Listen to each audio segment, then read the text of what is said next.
I gotta tell you, from that moment on, I was all about horror. The only thing was we were in different cities, so we couldn't sit on her lap. But The riot police had to be called, and the convention center had to be emptied. ooh, bonus content. Bonus content. It's like waiting after the credits, and yes, you get rewarded. There is an extra scene. A bonus Fright Club this week, but there's a good reason for that. Welcome. This is the Fright Club podcast, and she is Hope Madden. He's George Wolf. And we're back for a bonus round because we got a special guest on the podcast this time. But before we get to that, we got to say thank you for everybody. And we got some great feedback on our horrific dogs last time out. We did. It was a very popular episode, and people were excited, I think, to talk about it. And the first thing that and here's the thing. So far, nobody else has noticed this. But as soon as we were done taping, I said, how could I have forgotten Precious? I know. It was as soon as we were done. In fact, I thought, well, do you want to go back? I mean, we can edit it. We can really doctor this thing up. Yeah. Precious from Silence of the Lambs. How did I forget Precious? Well, let's be honest, though. We were talking about horrific dogs. Precious is not horrific. Well, we had some tragic dogs. We had some nice dogs. We had talking dogs. We kind of hit everything. Okay. And honestly, usually the first place my brain goes is the Silence of the Lambs. So I can't believe, first of all, I can't believe that I forgot Precious. And second of all, I'm really surprised that podcast has been out a week and nobody's called me on it yet. Yeah, it's funny. We just did a photo shoot. We're going to do another Oscar presentation come Oscar time with a local library here in town. And they have a magazine, or a quarterly magazine they put out.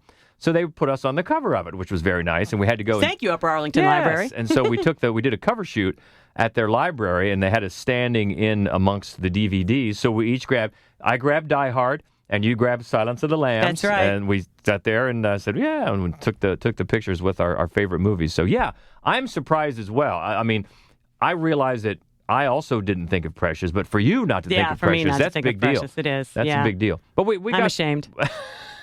Well, we got just some good feedback all around because, number one, people love dogs. Yes. And, of course, if you're listening to this, you love horror movies, so it's a nice intersection. It is. Yeah, so thank you for that. But just a few days ago, we got the wind of, well, actually, no, it was last week, I think. We got word that maybe there might be a chance to talk to Elvira. So I'm like, all right, we're going to jump at that. So I didn't hear anything for a long time, and it just and then all of a sudden, boom. I think it was maybe Tuesday. You can talk to Elvira on Thursday, Halloween. So that is a fantastic thrill, and she was nice enough to call in and chat with us. And for a lot of people, talking to Santa Claus on Christmas Day would be almost as thrilling as it would be for George and me to talk to Elvira on Halloween. Right. The only thing was we were in different cities, so we couldn't sit on her lap. But it was a fun conversation, as you'll see. We talked about Halloween. We talked about dressing up. We talked about giving out candy. We talked about Pee Wee Herman. And we talked about the time that she had to call out the riot police. That's right. And what does all that mean? Well, here's how it went. Hello? Hey, hello. Hey, there you are. Didn't know if we were on. Good morning. Yeah, morning. I didn't know what the heck was going on. It was some spooky Halloween stuff. That it happens today. Yeah, this is George and Hope in Columbus, and man, we're so glad to talk to you, especially on this day of all days. This has got to be like your Christmas day. It really is. I'm like Santa Claus on Christmas today. Are you going to be giving out some candy tonight? I wish I was going to give out candy. Instead I'm in New York City right now. I'm hopping on my broom and heading down to Tampa, Florida for Spooky Empire, which is the next 3 days. When Halloween falls during the week, you get 2 good weekends out of it. That's true. Yes. That is true. It's funny, and I'm sure you remember this. We actually met you some years ago at a horror hound. Surely you recall. God, seriously? We were the ones in line. What? I don't think so. No, it was great, and it's great to talk to you now. And you've been associated with Halloween and scary movies for so long. If you go all the way back, what was your initial attraction to the horror movies? Honestly, it's so bizarre. It started when I was in 2nd grade. My cousin took me to see House on Haunted Hills with Vincent Price. Nice. I'm interested in your reasons for this party.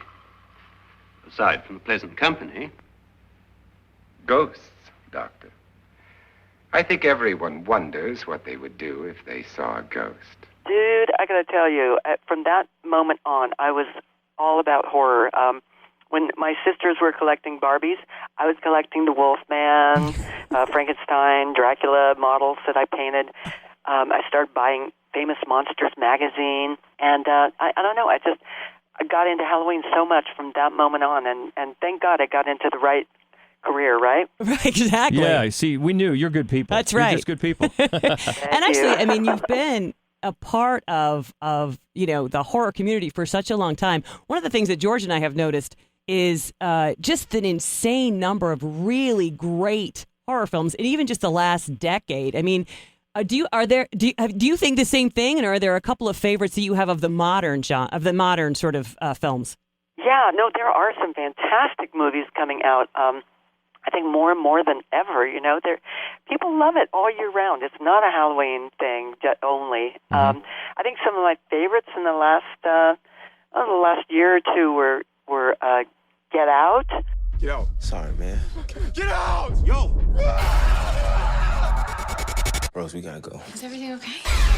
Love that movie. And The Witch. Yes. Wouldst thou like to live deliciously? Yes. That was really one of my very favorites. I just love the kind of, the reality of like New England when witches were around, and Anyway, I love that. Those are a couple of my favorites.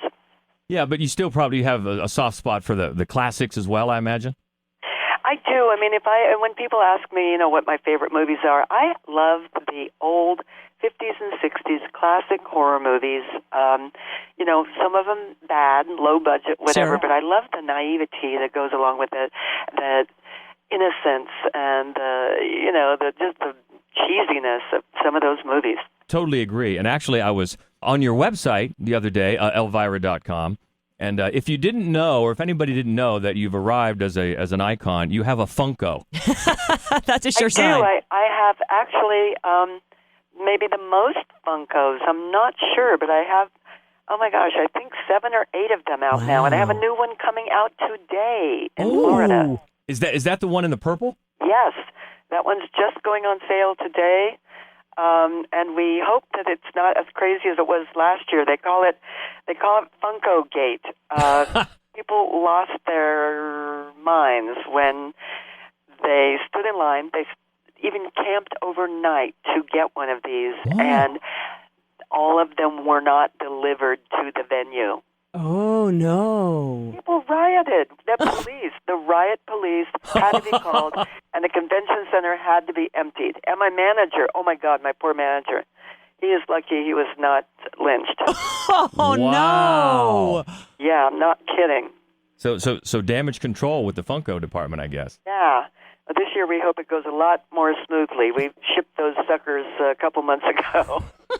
Well, I did. I saw the purple one yesterday, and it's nice. Yes. You got to get that thing. Yeah.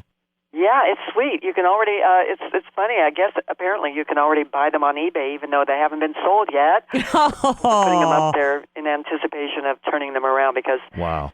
some of my Funkos go for a lot of money on online. Well, you know what? If we get one, we're not selling it. No way.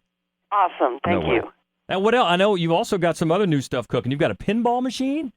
Yeah, my third pinball machine. Making Elvira the first celebrity to ever have 3 pinball machines named after her. Wow. It's called Elvira's House of Horrors. And it's really different than any pinball machine you've ever seen, because I'm on there talking to you and guiding you through the game, telling you what to do, what not to do, and telling you suck if you don't win. You had to figure there would be some smart-ass comments as well, because otherwise it wouldn't be Elvira at all. That's right. I also appreciated she's got the, I don't know if you saw it, Hope. She doesn't have a coffee table book. She has a coffin table book. Nice. Huh? Exactly. Yeah, the coffin table book is going strong. Still, we're selling it like hotcakes around here. But it's like a photo retrospective of my career for 38 years, from the very beginning, and even sketches of how I became Elvira, what we wanted the character to look like, different versions of the character, and just pictures of me as a pregnant Elvira. All kinds of bizarre things. So I think it's pretty interesting for fans. You know, it's for people who don't know this, you were the first late-night horror host that was syndicated. Did you have any idea? I mean, could you have possibly known when you got into this how big it was going to get? Oh, hell no. When I went in there and I got that job, it was so cheesy, so low budget. I was sure that it wouldn't last more than a week or two. And apparently they were sure, too, because they were renting my couch that I sit on. And 8 years later, they noticed they were still renting it. So I bought the couch from them, but I figure that couch is worth, around $80,000 that they paid in rental fees. Oh, my God. And, I bought it for $300, so it was a pretty good deal. Nice. Nice flip and flop there. Yeah, right. Well, in those early days, was there like a watershed moment when you realized, okay, we have something here? There was, and I think I was on my little cheesy local TV show at midnight when we get the call from the Johnny Carson show, Tonight Show with Johnny Carson. This is how old I am. And it was like the talk show, in fact, it was the talk show. There weren't any others. Yeah. And I got invited on that as myself, and that's the moment we kind of all knew, oh, holy moly, this thing is taking off. And the other thing, I'm not sure everybody knows this too, but we are massive Pee Wee Herman fans, and to have you as yourself, as Cassandra Peterson, also in the greatest movie of all time, which is Pee Wee's Big Adventure, that was exciting. That was super exciting. Pee-wee is one of my very best friends. I just talked to him last night. Oh. I love that idea. I'm so happy about that.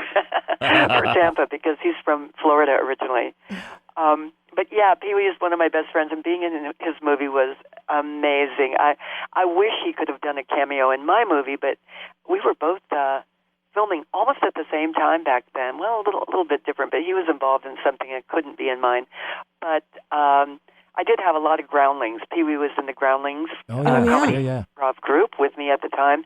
And so I populated my movie with tons of groundlings, almost every character you see in there. Nice. Now, I know we mentioned we saw you at a Horror Hound years ago, and we actually asked for some questions for you from our listeners. And we got one from Deandra, who said, if you were going to go to any of these conventions and dress up, other than Elvira, who would you dress up as? Let's see. I would dress up as a nun, because then I wouldn't have to wear makeup or put on the dress of the heels. Oh, that is awesome. Talking to Cassandra Peterson, Elvira, on Halloween, which is the perfect time. So other than you say you're not giving out candy, you've got the, I'm sorry, what was the thing in Tampa you're doing? I am signing autographs and taking photos with fans as Elvira. And let's just say I will be giving them a treat, but it won't be, it'll be more than a handful. Let's just put it that way. Okay, can you book me? Not fun size. Can you book me some tickets to Tampa, someone? Do you have a regular schedule of those conventions? You just do them when the schedule allows? Just when the schedule allows. And I'm after this weekend, I'm seriously curtailing that because I've got a deadline for my book, and I've got to, I've got to wrap that up right away. Oh, sure. Yeah. Well, we mentioned your website, Elvira.com. Where else can we find you on the social media? Yeah, at The Real Elvira. And be sure you go, and that's on Instagram, Facebook, and Twitter, at The Real Elvira. Be sure you go to that because there are 1,000,001 different sites out there that are kind of phony Elvira sites. I mean, by fans, so they're good, but make sure you get the real thing. Yay! Thank you so much. You are the best. You're Thank welcome. you so much for making our Halloween and enjoy it. Thank you. You guys have a great Halloween, too. Oh, what a blast it was to talk to Elvira herself on Halloween. Let's see if we can make that an annual thing. Will she be agreeable to that? I don't know. But, man, that was such a gas. So now we look forward to the next Fright Club Live, the November edition. November 13th, Wednesday, come on out. We are going to show the film Them, which is the French film from 2006, Ills. So don't expect giant ants. But expect a really tense and thrilling cat and mouse kind of a horror. And then we are going to... Yeah, and it's lean and mean. It's quick. Oh, yeah, it's like it is. 80 It's about minutes 80 or minutes, something. yeah. Yeah, but it gets it done. It does. And we are going to do a podcast on traveling abroad. Are you going to work Silence of the Lambs in there somewhere? Until then, we love to hear from you as always. The easiest way to find us is on Twitter. We're at Fright Club Pod. Also on Facebook and Instagram, it's Mad Wolf Columbus. And, of course, the main website where you can find all of our written movie reviews, regardless of genre, and our other podcast, The Screening Room. All that is at madwolf.com. So until next time, she is Hope Madden. He's George Wolf. And we're going to let our special guest send us home. Hello, darling. This is Elvira, Mistress of the Dark. And stay frightful, my friends. Woo!